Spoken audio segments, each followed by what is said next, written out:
Hi, I'm Karen with Major League Eventing. Today we are with Erika Nesler, located at Somehow Farm in Cochranville, Pennsylvania, where she's going to show us one of her favorite exercises. We hope you enjoy. Hey guys, Erika Nesler here with Major League Eventing, here to do a little gymnastics jump school at the end of the season with Megan McGill and her horse Busted on Broadway. They're currently competing at the beginner novice level. So this is a good exercise. We're just gonna do some footwork, and it's going to be through a grid, bounce one stride to a bounce, and hopefully, depending on how good Buster is today, maybe making it a little bit more entertaining at the end. Grid work, why do I like it? I think it's really good for the horses to have to think on their own, especially with what we ask them to do going cross country. As a rider, we can be perfect, but at the end of the day, these horses have to think a little bit for themselves as well. And I feel like all season we're working a lot on courses. We're constantly training to the next show, and this is a good time of the year to go back to the basics. Teach them their fancy footwork along the poles, and also work on the rider. You'll see, hopefully, if all goes well, maybe Meg's gonna drop her reins and do some balance work and see where it goes from there. So really thankful to have you guys here today and hope you guys enjoy it. Let's pick up our trot, enter from the roadside, and we'll alternate turning left to right afterwards to make sure we can work both sides of the horse. And take nice steady turns, nice steady rhythm all the way to the first rail. Once you get in, keep your eyes up, nice and straight, even rhythm throughout. Trot through, and then once he does that off of each direction, I'll put it up to a cross rail. Nice and balanced. Yep, and every time they come through their first time, they're always going to take a peek, especially as we build it, which is why I like to start with the poles on the ground. And every time I add a jump, you'll see that I start with putting a rail on the ground at first. That way they can see it. We don't ever want to shake their confidence with just throwing a big jump up there. Learned that one years ago from Jimmy Wofford. Put the pole on the ground first. Give the horses a good confidence boost. Good, nice and straight, eyes up, and just a little squeeze as you go across the pole. Good, much better. Good, and let them go ahead down the walk. Same idea, but now you're just trying to squeeze him a little bit on takeoff and think that he can canter out in an even rhythm throughout the rest of the line. Very important when you're setting this, always re-walk your distances. And leg on. Good, so you saw there how the horse kind of shrunk back in her, so next time she comes through, she's just going to keep her eye looking down the line and kind of encourage the horse over the cross rail. So eyes up, closing your leg. Good, right. So as you see, I put the pole on the ground first, so it's a bounce, and Buster has a bit of a shorter stride, a little bit more like a pony stride, so it's on a 9-foot bounce. You can, again, change it per what's comfortable for your horse.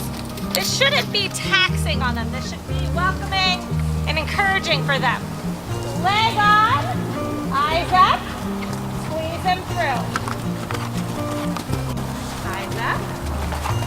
Good, right. Big fan of cross rails in the gymnastics, especially on a young horse. It'll help keep them a little straighter versus doing a straight pole across. If needed, you can always add V rails or placing poles on the ground. Good, right, good.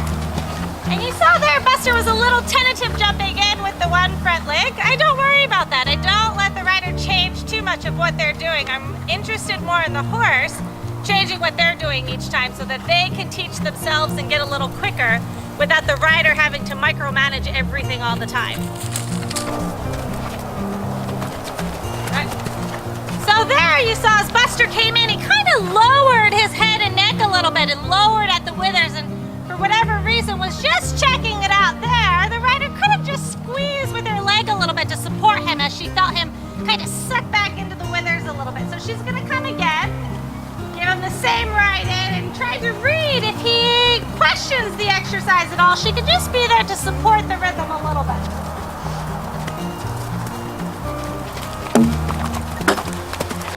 Eyes up. Good, right, good.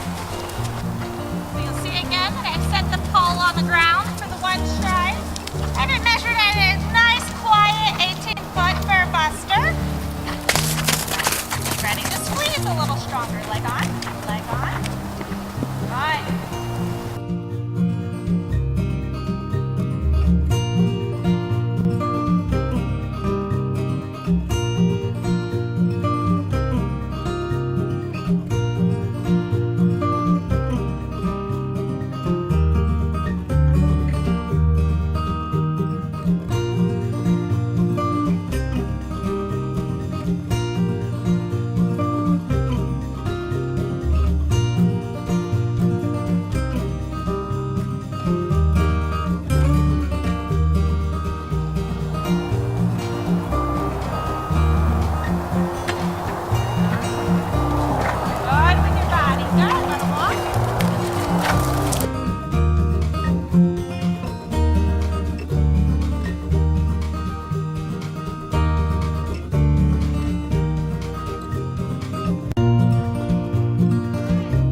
Good ride.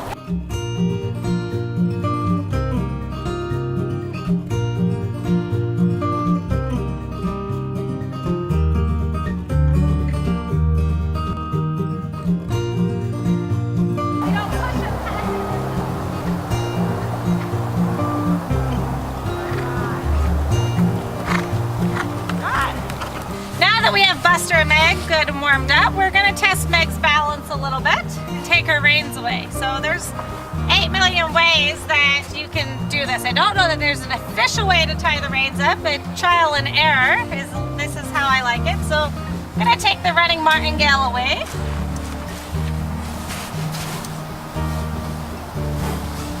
And then since her reins are a little bit on the long side, I am going to tie them in a knot.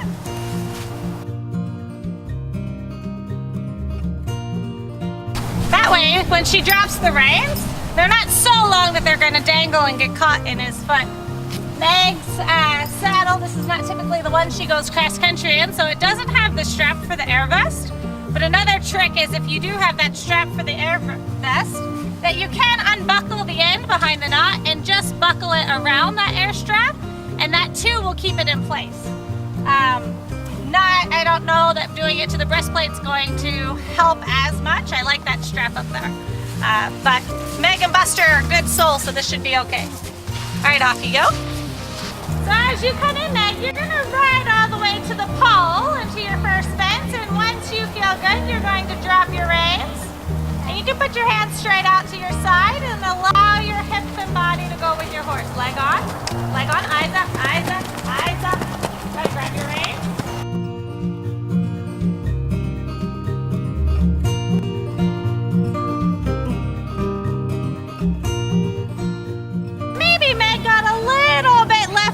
Over the first fence, and maybe her tush a little too far in the saddle. Tends to happen 9 times out of 10 the first time I tell the riders to drop the reins. It's like, oh no, what now? But we've all been there. We've all been there, jumping across a country fence, jumping a stadium fence, hacking on a trail ride, anywhere that we've lost the reins. And our balance has to remain the same. That's our best chance to stay and recover if we can keep our horse from knowing that anything changed. And try to go with him a little bit more. As you let go, stay soft at your hip and following. Try not to get left behind. Okay. Eyes up, working on your whole posture. Eyes up. Leg on. Look up, look up, look up. Good. Right, so as you drop your reins, before you drop them, be a little bit in a light seat. All right, so as you drop them, you're a little bit behind the motion and you're having to play catch up. Okay. So think about the angle, right, of your hip, okay, the angle in your knee and the elasticity in your ankle and in your knee, that you stay here with them. Okay. You a little bit drop them and you're here and you have to catch back up. Yeah. So before you let go, even if you don't let go over the first jump, think about your position and the balance. Eyes up, your position and balance. Yes. Good, much better.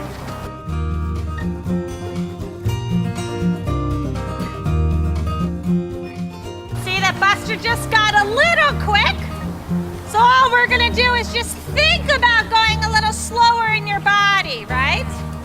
Try to copy exactly how your body felt with your reins as that you are going to do without your reins. Slow your brain down a little bit. Slow your body position down. Good, slow, breathe. Good ride.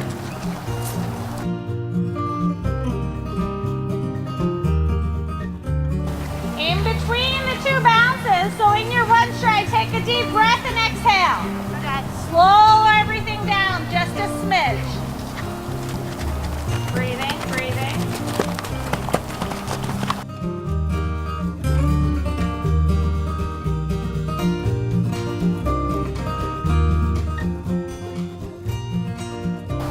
So if I was going to go on with this exercise, or if I was going to have her do more without hands, I would probably push the 18-foot stride back to 21. You can see without the reins, he's just getting a bit quick.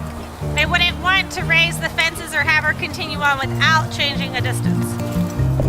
All right, guys, I hope you guys found that enjoyable and educational. Again, it wasn't about the height, it was more just about keeping the feet rolling and the brains working of the horse and rider. I want to thank Megan and Buster again for being our guinea pigs and helping us out, and also the Bowersocks of Major League Eventing for asking us to be a part of this, and hopefully you guys enjoyed it. If you have any questions or have any about the setup or what you can do to suit it to your horse, I can be reached at ericanesler@gmail.com, or you can visit me on Facebook, either Erika Nesler Equestrian or my personal page, Erika Nesler.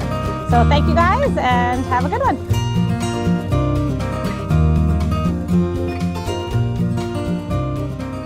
Thanks for watching. We hope you enjoyed. Stay tuned for more training videos from Major League Eventing. Cheers!